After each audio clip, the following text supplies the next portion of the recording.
Blood never belongs on a fence post. Not out here where the land wakes slow and silent under a blanket of fresh snow, and a man can spend half his life trying to forget the world that broke him. The air was sharp with the bite of coming winter, the kind of cold that settled deep in the bones, a stark reminder that Christmas was only a few weeks away. But that morning, Arthur Thorne saw a streak of dark red marring the pristine white on a fence post, drying under the pale rising sun, and it stopped him right in the middle of his ride. He reined in his horse, the animal's breath pluming in the frigid air, and stared. The world around him was still, nothing but the soft whisper of wind brushing through snow-laden sagebrush and the gentle groan of his saddle leather. Arthur was 52, his face a road map carved by years of hard sun and harder silence. 12 years living alone on this patch of unforgiving dirt had turned him into a man who liked his routine simple and his company non-existent. Yet here he was, looking at blood that had no business being there, a stark violation of the winter's peace. He slid off his horse, his boots landing on the snow-covered earth with a dull thud. The blood trail, a grim ribbon of crimson against the white, led toward the far stretch of his field, the part folks never crossed unless they were lost or desperate. Arthur followed it, his rifle slung in his hand, each step kicking up little clouds of powdery snow. Then he saw her. A young Chinese woman lay crumpled beside the fence line, half hidden by tall, frost-covered grass. Her dress, a tattered and torn traditional cheongsam, was a ghost of vibrant color against the stark landscape, its silk fabric inadequate for the biting cold. Her face was streaked with dirt and melting snow, and her breathing came in short, uneven pulls, like she had been running far longer than her strength allowed. One hand clutched her side where blood had soaked through the fabric, staining it a deep, ugly brown. The other dragged weakly across the ground, as if even in her final moments, she was trying to crawl somewhere. Arthur approached her slow and careful, the way a man approaches a wounded animal that might still bite from fear alone. Her eyelids fluttered. When they opened, he saw dark, almond-shaped eyes clouded with pain and exhaustion. Eyes that watched him with the sharp instinct of someone who had been hunted. He knelt beside her, the cold from the ground seeping through his trousers. His shadow fell across her face and she flinched as though shadows scared her more than the harsh winter sun ever could. When she tried to speak, her first breath cracked. The second carried a whisper he barely heard. "Please. Don't take me back." Arthur felt the words hit him in a place he thought had long turned to stone. He had heard fear before. He had heard lies, desperation, and every excuse a man could imagine. But this voice was not lying. It was pleading. It was broken. He glanced across the open, snow-covered land, scanning the distant, white-capped hills. This kind of fear did not appear alone. It had riders behind it. Men who would follow blood until the trail ended, one way or another. Arthur looked down at her again, at the trembling in her fingers, the dirt and snow stuck to the sweat on her skin, the sheer determination it must have taken for her to reach his land at all. He knew nothing about her. Oh, he did not need to. Some dangers you hear coming, some you feel, and some dangers arrive in the shape of a stranger collapsed at your doorstep. The question now was simple. What force could drive a young woman this far into the wild, leaving blood on a fence post that hadn't seen trouble in more than a decade? Arthur Thorne lifted the young woman in his arms, careful not to press on the wound at her side. She was lighter than he expected, the kind of light that comes from too many miles traveled with too little food and too much fear. Her breath brushed weakly against his shirt as he carried her toward the cabin that had been his only companion for 12 long years. Inside, he laid her gently on the narrow cot near the window. The cabin smelled of dry wood, old tobacco, and the faint trace of coffee that had sat on the stove since dawn. It was the smell of a quiet life, a life that was being torn open again in ways he had never planned for. Arthur fetched a basin of water, tore a strip from a clean cloth, and uncorked a small bottle of whiskey that had been meant for cold nights and old memories. He cleaned the dirt from her wound, watching the way her jaw tightened with pain. She did not cry out. That alone told him plenty. When she finally opened her eyes again, they were clearer than before, though still rimmed with exhaustion. For a moment, she simply watched him, trying to decide if he was danger or salvation. Arthur kept working in silence, talking too soon never helped anyone. After a while, she whispered, her voice thin and raw, "Thank you." Her fingers clutched the blanket as though she needed something solid to hold on to. Arthur nodded once. "You ran a long way.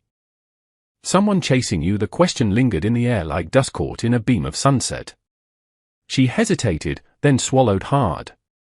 "Yes. They will not stop. Not until they finish what they started." Arthur leaned back on the stool beside the cot. He had seen this kind of fear before. Years ago, back when men with guns answered only to the weight of their own greed. He had buried too many truths ever to mistake this look for anything else. "What did they start?" His voice stayed calm, but the tone carried the steel of a man who wanted the truth and would accept nothing less. The woman closed her eyes for a moment as if gathering strength. Then she spoke, "My name is Mai. My family had a small claim near Crimson Peak. We found a vein of ore, richer than anything we had ever seen." A word spread fast, too fast. Arthur felt his jaw tighten as she continued. "A man named Baron Croft wanted it. He's the foreman at the mining camp. He sent his hired guns one night. They said they only wanted to talk, but men like that don't come for talk." Her voice cracked and she pulled the blanket closer. "They took our claim. They took everything. I only escaped because I ran when they thought I was dead. They want to finish the job so no one knows what they did." Arthur sat there without moving, letting her words settle like dust after a hard ride. He'd seen greed destroy families before, but something in this story cut sharper, deeper. Maybe it was the memory of his own past. Maybe it was the quiet way she spoke, as if every word cost more strength than she had left. Outside, a crow called from the fence line, its cry sharp in the cold air. The land was still, but the stillness felt like the breath before a storm. One truth was becoming clearer with every passing second. If Mai was telling the truth, then trouble was already closer than either of them wanted to believe. Arthur stayed on the stool beside Mai for a long moment, letting her story sink into the cracks of that small cabin. Crimson Peak, a stolen claim. Men hired to kill. It all fit too neatly, too perfectly, the way bad things often did when greed was steering the reins. Outside the window, the snow-swept land stretched quiet and wide, but Arthur knew better than to trust quiet. He rose slowly, his joints stiff from years of hard work and harder memories, and walked to the door. He pushed it open just enough to look out across the field. Nothing moved except the wind, bending the tall grass and whipping loose snow into small flurries. Still, the unease stayed with him. When he turned back, Mai was watching him, her eyes worried and sharp. "Do you think they found my trail?" Arthur answered with the kind of honesty the plains demand. "If they want you this bad, they'll follow dust itself. Or in this case, a trail in the snow." He crossed the room, pulled the old rug aside, and lifted the trap door hidden beneath it. The hinges groaned from disuse, complaining like old bones. He pointed down into the dark space below. "You'll be safe down there until I know what's coming." Mai hesitated, her fingers twisting the blanket around her. Her voice trembled. "If they come, you cannot face them alone." Arthur looked her straight in the eye. "I have been alone a long time.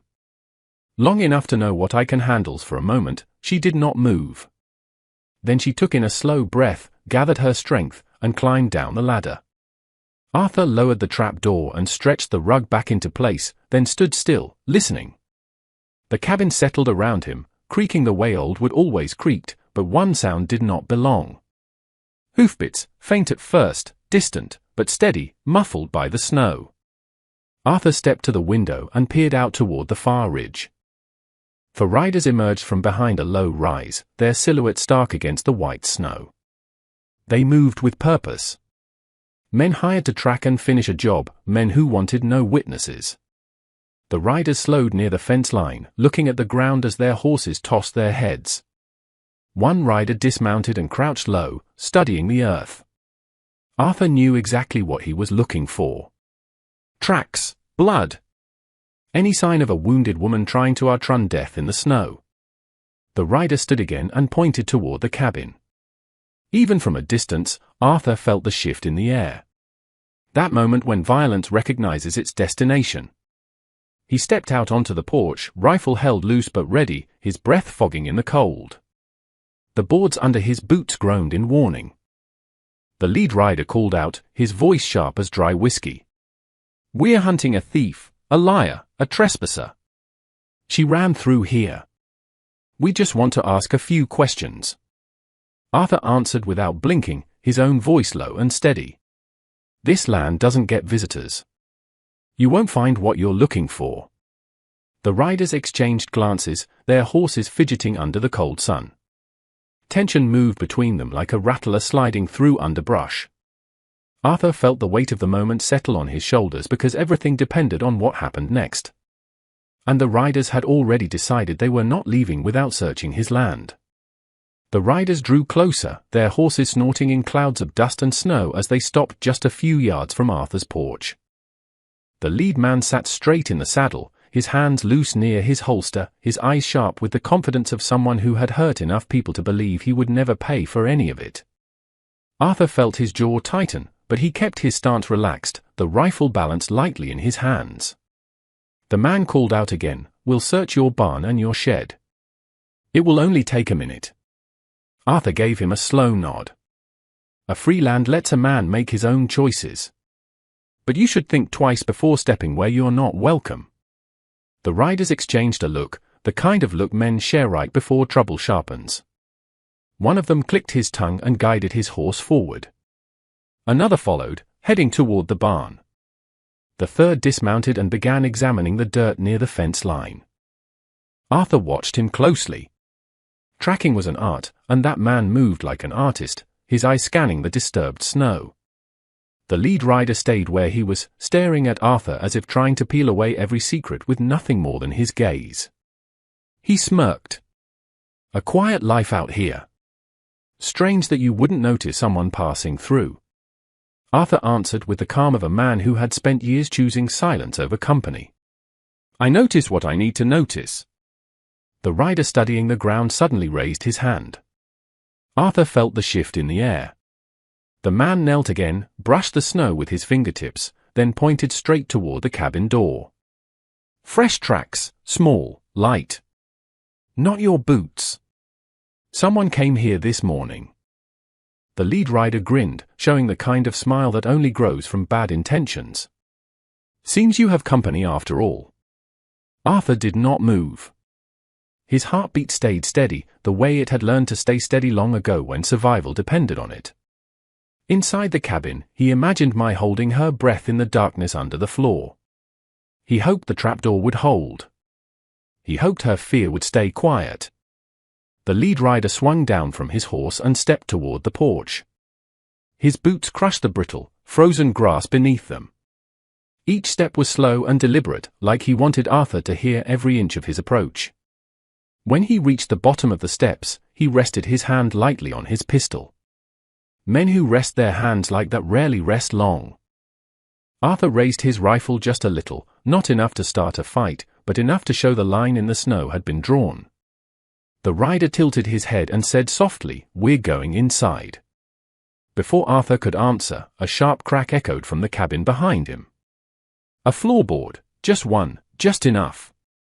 The rider's eyes narrowed. He had heard it, too. In that instant, the calm, cold morning shifted into something hungry and dangerous, and Arthur Thorne understood that the first shot was coming soon. The floorboard had barely finished echoing when the lead rider reached for his pistol. Arthur moved first, not fast the way young men move, but fast the way experience moves. His rifle fired once, the shot cracking through the winter silence, and slammed the rider backward, knocking him into the snow where he did not rise again. The other men reacted instantly. Gunfire erupted across the quiet land, breaking the morning wide open. Arthur dove behind the porch rail as bullets tore through wood and sent splinters flying. He worked the lever of his rifle, fired again, then shifted before the next round chipped the post beside his head. From inside the cabin, a muffled cry told him I had heard everything. He prayed she stayed low. Her wound would not let her fight for long. This battle was on him. Two riders took cover behind the frozen water trough. One stayed near the barn wall, firing in tight bursts. Arthur counted their shots, counted their footing, counted the shrinking distance between life and death. He had not wanted this fight. He had not wanted anything to change. But change had come, and he was not the kind of man to let it walk all over him. With the riders focused on the porch, Arthur slipped off to the side and sprinted toward the barn. His legs burned and his breath came harsh in the frigid air, but he pushed through. Inside the barn, he found a crate of old supplies, relics from a mining job he once worked before life sent him down a different road. He spotted what he needed, a single stick of mining explosive wrapped in worn paper, few still usable. He had kept it for years, telling himself he should throw it out one day. He never did. He lit the fuse with shaking fingers, whispered a quiet prayer, and rolled the explosive across the snow-covered dirt toward the trough where two riders were hiding. It bounced once, twice, then a sharp roar tore through the air. Dirt, snow, and smoke blasted upward as the trough shattered into pieces. When the dust settled, one rider lay motionless. Another was dragging himself away, wounded and ready to flee.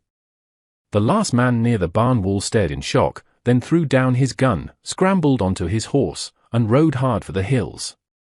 Silence settled slowly over the ranch, a silence that carried the weight of the cold. Arthur walked back toward the cabin, his rifle still hot in his hands. Mai pushed open the door, pale and trembling, but alive.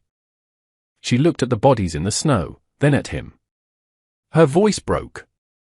"Is it done?" Arthur nodded. "For now. But truth has a way of finding daylight. They'll answer for what they did at Crimson Peak." At first light, Arthur pulled on his boots and reached for his hat. Mai watched him from the cot, worry back in her eyes. "Where are you going?" "To the nearest town. Somebody has to speak for your family." Her fingers tightened around the edge of the blanket. Her voice cracked. "Please. Don't do that. If they know I'm alive, they will come back for both of us." Arthur held her gaze, the weight of his choice heavy but solid. "They're already coming. The difference now is whether they come as shadows or as men the law is waiting for." Arthur saddled his horse and rode to the nearest town, the cold biting at his face, carrying the truth on his shoulders and Mai's words in his mind. Days later, officials from the county arrived. Mai told her story. They listened. This time, the law listened, and the land finally breathed again. Arthur repaired his fence in the evenings while Mai sat on the porch, wrapped in a thick wool blanket, the healing winter sun on her face. The quiet felt different now. Not empty, not lonely, just honest. He had spent 12 years hiding from the world. But one stranger collapsing at his fence had reminded him of something important. A man is not meant to carry his past like a chain. Sometimes he has to break it. Sometimes he has to stand up again. Sometimes the hardest road is the one that leads home.